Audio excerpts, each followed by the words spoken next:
Here we go. Hey everybody, I'm Quinn. And I'm Scott. It's the Almost Friday Show, Polaris Special Edition.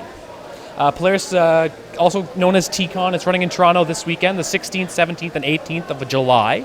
We're going to be here covering the entire show for you. We're going to be interviewing a couple of guest hosts, some musicians, and some dealers, as well as trying to take part in some panels. Yeah, so we've been going around checking out some panels. We've got tons more to do.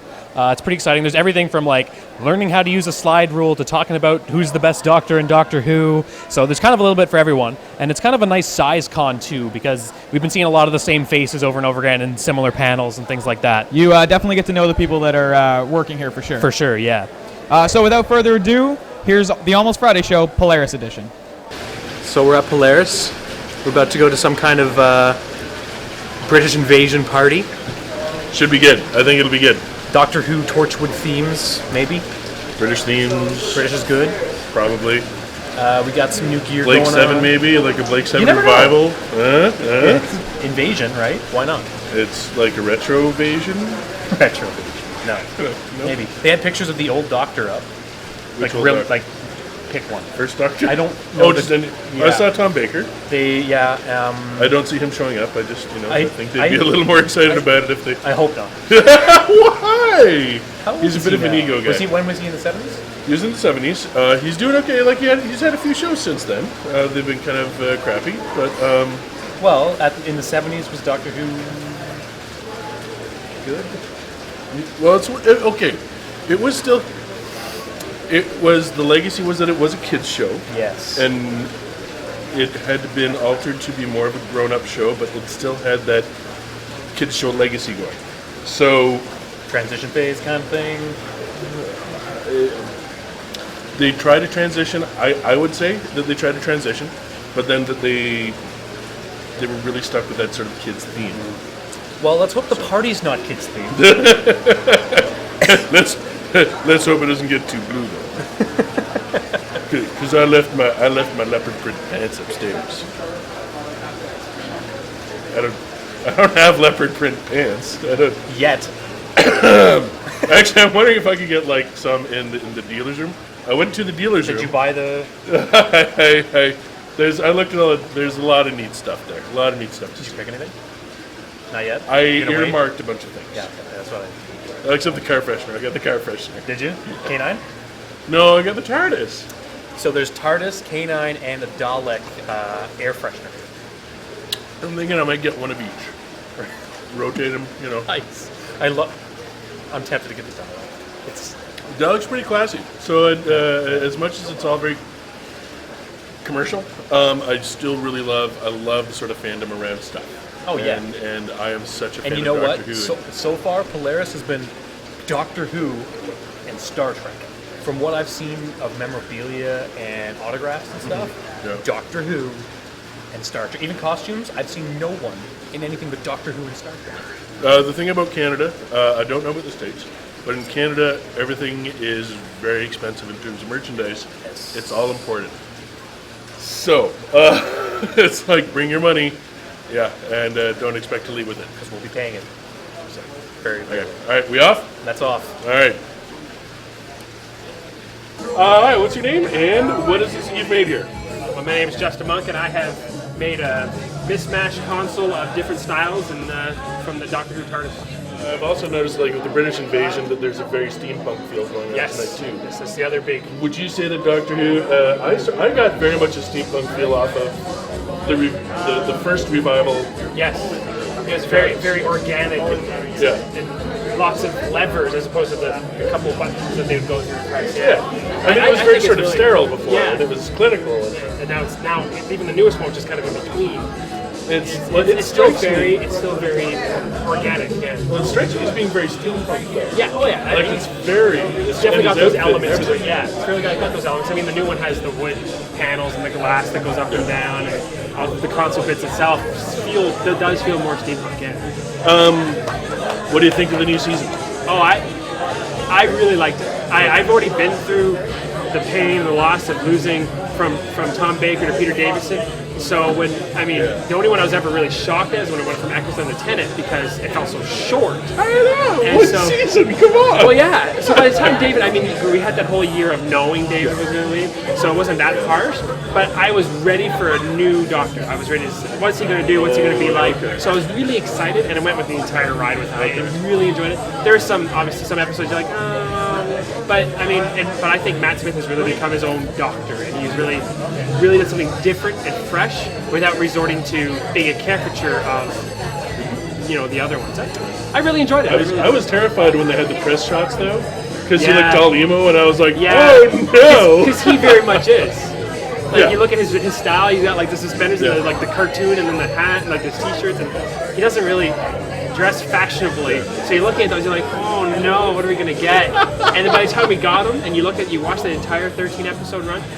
By that third, I was very happy. Looking back at that whole season arc, I was very happy. All right, that is our Doctor interview for this week, and I'm gonna go and get a picture with this little console. Why do you like the K9? Because he's the best. He's the best companion the Doctor ever had, and he was self-sacrificing too. I mean, come on, who gave more than K9? No one. I am talking to Alex Kung right now. We're going to be talking to him a little bit about steampunk and how it's tied into the British invasion, that sort of thing. Alex, first of all, I love your gear. Can you tell me what you got here? It's a steampunk Ghostbusters, so like a backpack. All right, steampunk Ghostbuster. Oh, we got all sorts of. What's this? Electronic. What is? What actually is that? It was a chemical heater for like a tank or something like that. Okay, all right, neat. It's just you try to find whatever that looks from the Victorian era. Tactician, you throw it all together, and it works really well. I really love this. Looks really good. With steampunk, how tightly would you say it's tied into the British invasion? Does it necessarily tie into Doctor Who? What is there a big theme that brings it all together? I can think of, like I said, British, it's more Victorian area, as if electronics didn't happen, the telephone chip didn't happen, so how everything works, whether it's by steam or something like that, the things that like today. Is it how much, what is the biggest appeal for you? I like the coloring and everything, and what people's imagination of what the future would look like if we didn't have electronics. Okay. It's the imagination, what it brings out in people, what... Yeah. The costume too, like Victorian era costumes, some of them are very elegant. People like that. They're very cool, very cool. All right. I don't want to take you from your work. Thank you so much for the interview. That's Alex Kung. We're talking steampunk. You're on the committee for Polaris? Yes. Excellent. Thank you very much. All right, so I'm talking here with Kai Owens, most well known for playing the character Reese Williams on Torchwood. We're at the Polaris convention. Is this your first time in Toronto? It is, mate. Yeah, it's my first time in Canada. First time in Toronto, obviously. I've had a great time. I've been here since Thursday, the 15th of July, and I've had a great time. I saw Niagara Falls, and I've had a crazy sort of weekend at the convention. Yeah, really good. Awesome. Enjoy your time in Canada for the most part? From what I've seen, it's been wonderful. Niagara Falls was awesome. A really good convention, nice people, good Canadian beer. And I got to have the Timmy Hortons as well, which is good. Always a Canadian classic. Yeah. Now, obviously, your character had the most play in the third season, Children of Earth. For fourth season, we don't really know what's going on, but I guess you hope that you're going to have a bigger role. And I hope to be involved in it as much as possible, really. Whether I'll be in every episode, I don't know. But if I am, I'll be very lucky. I'd like to. But who knows? I'm excited about it. It's going to be good. Russell T Davies is still doing it, so it's his baby, and I'm sure he'll come up with another belting story. now, you mentioned you recently filmed for Being Human. What is that show about, and what was your role? I filmed a guest part in the first episode of the third season.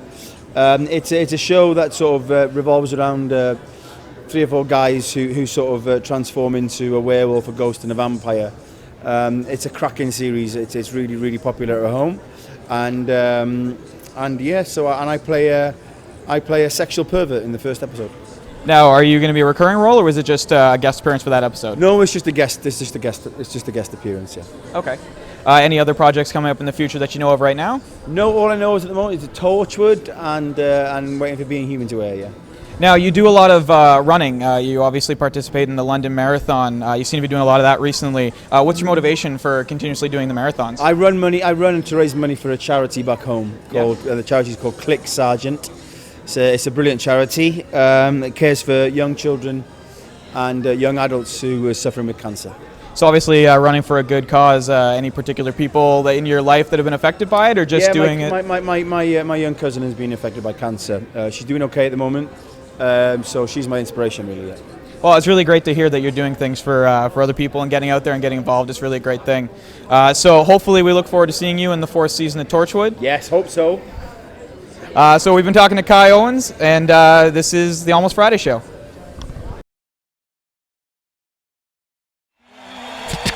Let's go. Yo, let's do it now. Off the wall. Yo, everybody in the place. Say what? Tell you off the wall. Get your back up off the wall. Get your back up off the wall. Get your back up off the wall. Get your back up off the wall. Say bills. I got bills. Back after the break. I got bills.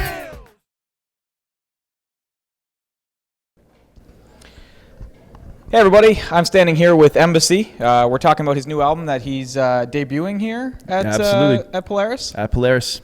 Might Bite Chickens. Yeah, so the album's called Might Bite Chickens. It's nerd rapcore, nerdcore? It is nerdcore hip-hop. All right.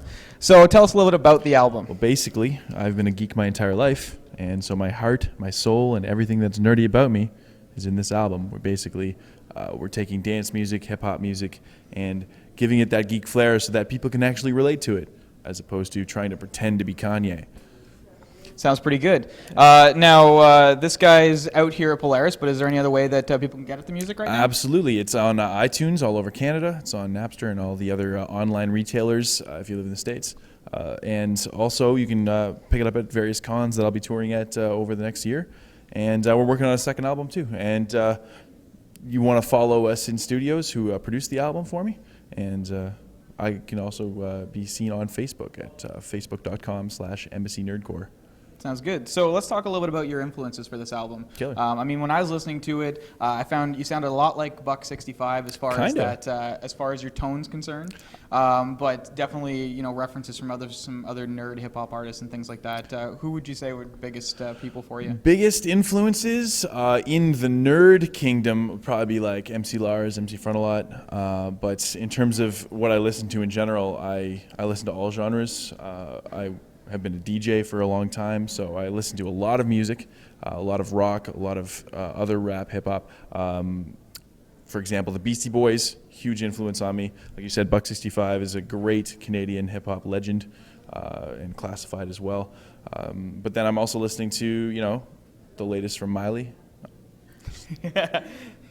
So let's talk a little bit about a couple of the songs. The one that we all found was pretty awesome was the Rap Addict, I believe. Oh no, sorry, Embassy versus Hip Hop. Embassy versus Hip Hop, which is your Pokemon rap. It's a Pokemon battle rap. It's the standard battle rap diss track, but I threw 50 Pokemon in there. You gotta catch them all. Now, that's something I really like. I like a lot of the artists that take a bunch of different artist names and turn them all into a song using the names as words, and that's really what you've done this time. Used all the Pokemon as basically ways to phrase your verses, which is pretty cool. How long did it take you to come together with that whole song? Well, I guess I wrote it over the course of a month. I've been playing a lot of the game, going back to Red and Blue and just going through. It wasn't all that far-fetched at all for me to get that done. So I got to ask you then, who's your favorite Pokemon? My favorite Pokemon is Gengar, who I did not name drop in the song because he's just too cool. I'm a nerd. He's like the jock that would beat me up. So I want to talk briefly about Grand Theft Auto. Yeah. Obviously, a little bit more of a serious track on the album. It talks with a bit more of a darker subject matter. Yeah, it was actually the first track I ever wrote. I wrote it a good year before we did the rest of the album.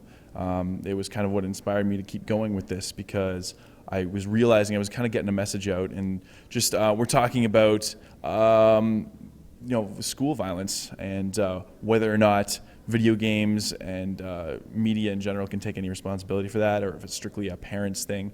I'm asking some questions, and And that's what I really felt from the track, is that you were sort of suggesting that it could go either way. It could be some video game involvements, could be some parenting I think every situation is different, and it's really up to people to not jump to conclusions and not just blame the first scapegoat that comes across. You want to, analyze the actual situation, because it's not about placing blame. It's about helping the victims, and you got to talk to them. All right. Well, I found that when listening to that song, it definitely didn't sway to any particular side of the fence. And did you leave it open that way because you wanted to be more? I did leave it a little open. I mean, my personal views are my own, and I didn't want to, force those on anyone else, because that would be hypocritical. That's the whole point. Is that I don't want people, taking their opinions based on whatever biases they've got and throwing them at every given situation, saying that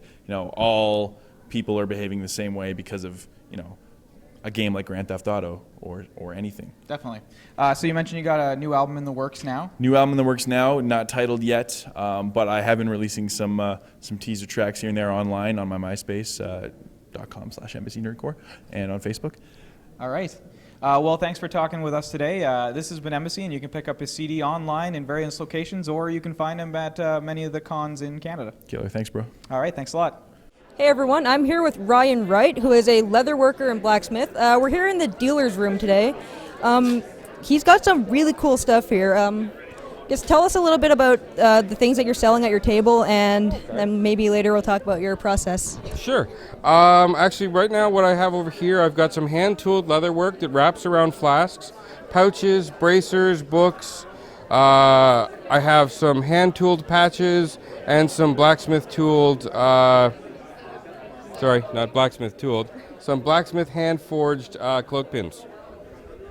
Cool. The thing at your table that really caught our eye the most, I think, between the whole group here is your flasks. So I'm not very familiar with how to do leatherworking, so could you just walk us through the process of how you get everything from start to finish, from getting your leather and then carving it and all the coloring and stuff? Not a problem. What we start with is it's called vegetable tan leather. It's a basic color, such as this on the inside. Starts out this color. Every line on this has to be hand cut with a tool called a swivel knife. And then we use various craft tools. We wet down our vegetable tan leather. We stamp it on a marble slab in order to imprint the image. And then after that's done, it's dried, hand-colored, spray-dyed, hand-colored, hand-painted, finished. Then it's adhered to the flask with a contact cement and hand-stitched in the back. Is this the same process you do for the patches and the notebooks as well? Yes, everything is all hand-tooled. Same process. It's wet, cut in each piece, and then stamped and tooled. A piece such as these would take me probably about 45 minutes to do. If someone wanted to find your things, do you have a website where you advertise or you sell? We actually haven't started our website yet. We're found at crosstimetraders@gmail.com. That's our logo there. And you can also reach me at ericthered@gmail.com. Yeah. Thank you very much for the interview. It's been very, very informative. I really like your stuff. Yeah. Thank you very much. Thank you. All right. Hiya, I'm Kai Owen, not Kai Owens, like Quinn's been saying, and I play Rhys Williams on Torchwood, and I like sex and food. So that wraps up our weekend of Polaris coverage. It was pretty great. We had a lot of fun here at the con, on and off camera. So we would definitely recommend checking out Polaris. And if you do want to find out what's going on, the latest Polaris news, there's a con every year. You can follow TCon Tweets on Twitter or Google Polaris, and you'll find their website. As usual, if you want to get a hold of us, you can follow us on Twitter at almost_Friday, or you can send us an email at contact@thealmostfridayshow.com. And if you want to find our episode with this coverage or future coverage, you can go to almostfridayshow.com, and you'll find all the videos you need. That's it from us this week at Polaris.